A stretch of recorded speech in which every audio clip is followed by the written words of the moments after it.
demen sama laki-laki, jangankan sekecamatan, temen dekatnya belum tentu tahu hadirnya berapa. Kadang diledekkan sama temennya, lu demen ya masih anu, kagak, tapi muka merah kayak muncul lope-lope begitu. Ini hadirnya berapa? Subhanahu wa ta'ala. Jadi membuktikan kecintaan kita, ada sebagian orang yang wa amma bi ni'mati rabbika fahadith. Dia karena cinta itu adalah nikmat, apalagi cinta kepada Rasulullah Sallallahu Alaihi Wasallam, dia ungkapkan perasaan itu kepada siapapun. Ini sebagai tanda alamatul mahabbah, sebagai tanda kecintaan dia kepada Rasulullah Sallallahu Alaihi Wasallam. Begitupun ada sebagian orang hadirin dirahmati Allah yang membuktikan kecintaannya, dia nggak banyak cerita, perempuan.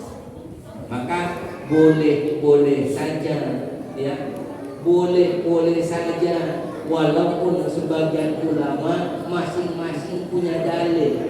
Ada yang mengatakan bukti cinta kepada Rasulullah nggak mesti hadir pada perayaan Maulid Nabi Sallallahu Alaihi Wasallam. Silakan, mungkin cara dia mencintai Rasulullah dengan cara itu. Ada orang-orang kita hadirin yang dirahmati Allah, ama Maulid demen banget, ya, bahkan masya Allah jam berapa ada Maulid, di mana ada Maulid dia hadir. Ketika ditanya kenapa engkau hadir Maulid, begitu cinta engkau kepada Rasulullah? Iya. Lalu apa alasan engkau bisa hadir Maulid? Hidangan, berkat, boleh, nggak apa-apa.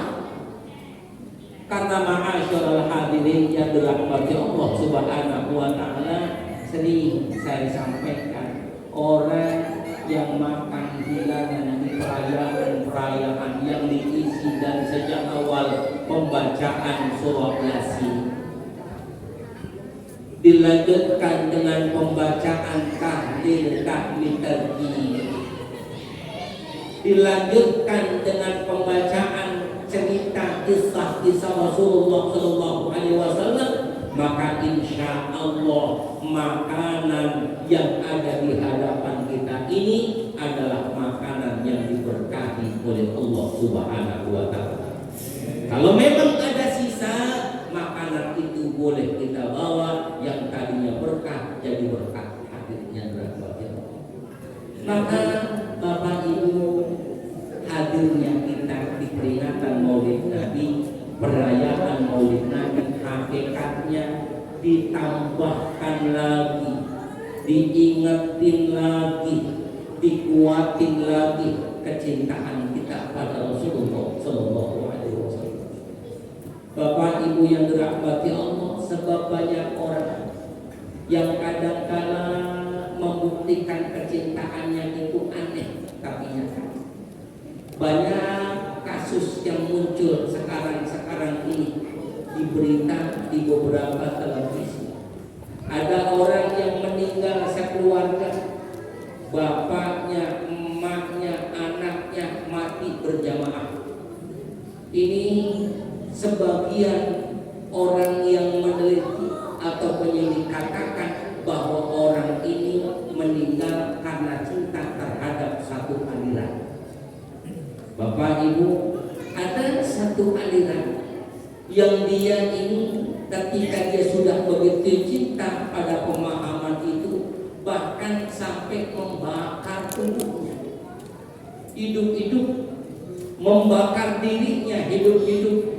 Dengan cara itu dia berharap bahwa dirinya tetap berada dalam kecintaannya pada pemahamannya. Dia merasa bahwa dengan cara itu dia berkorban untuk Allah dengan harapan matinya dia yang dibakar itu syahid. Padahal jelas kalau orang mati dibakar bukan syahid tapi sangit. Syahid apa sangit? Tidak. Maka muncul orang-orang yang aneh, hadirin yang dirahmati Allah. Makin kemari berkembangnya zaman, makin majunya zaman, orang-orang aneh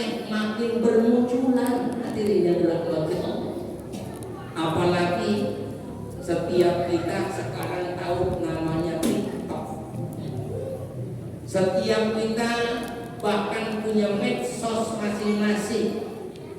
Ada Facebook, ada yang punya Facebook. Bocah biasanya punya. Dulu saya punya, saya jual. Ada yang namanya apa lagi? Telegram. Bukan?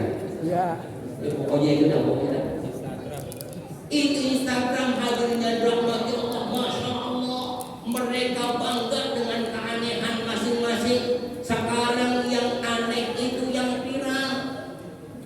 Kalau nggak aneh nggak bakal viral. Kalau tiba ngulik kayak begini nggak viral.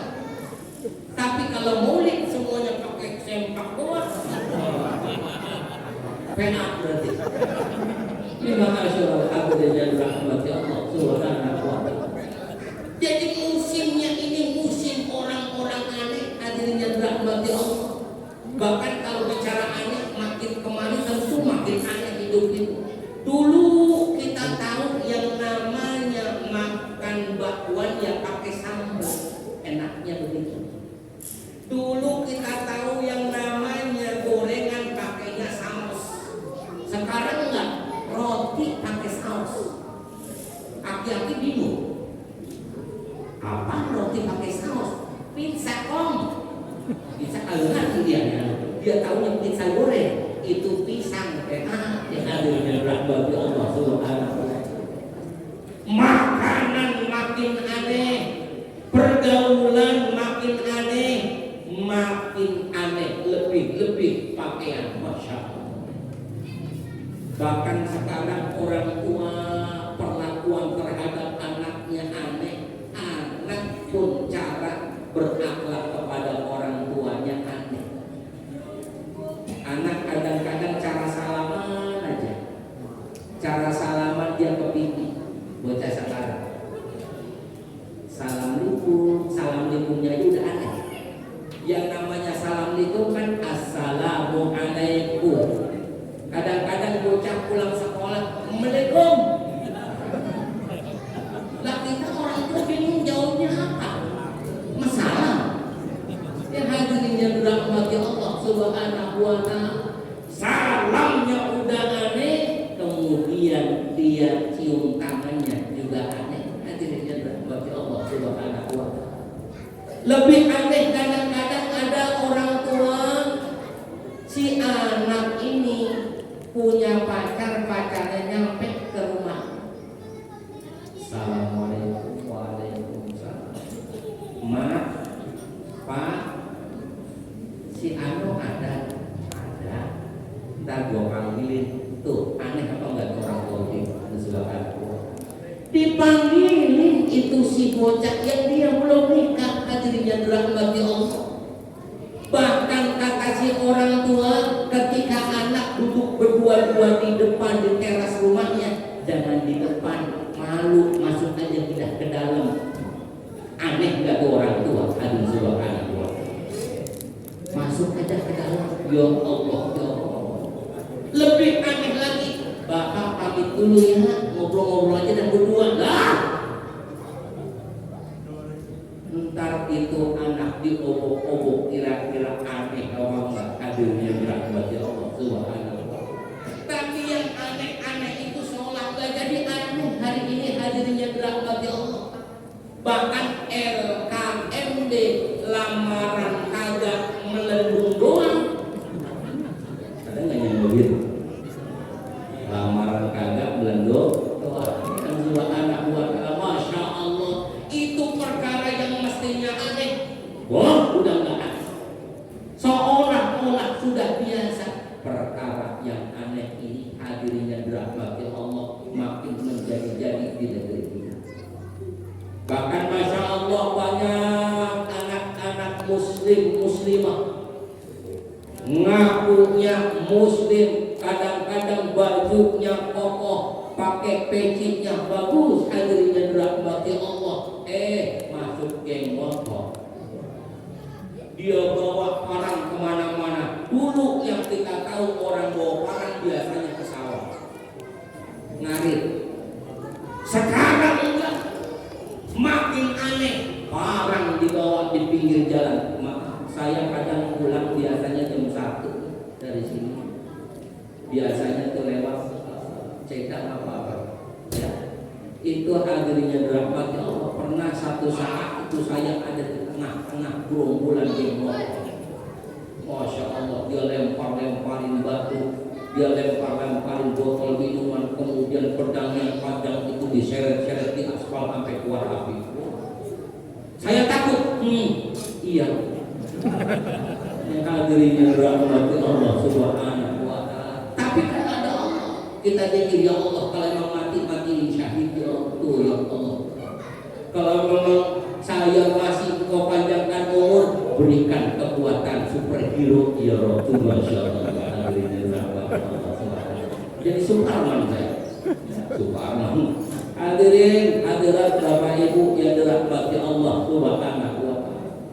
Aneh-aneh yang seperti ini Rasulullah Shallallahu Alaihi Wasallam pun pernah menyampaikan tentang perkara-perkara yang aneh. Ini nanti setelah saya masih ada penceramah kita Kiai Haji Tubagus Sobari. Beliau kira-kira sampai jam berapa?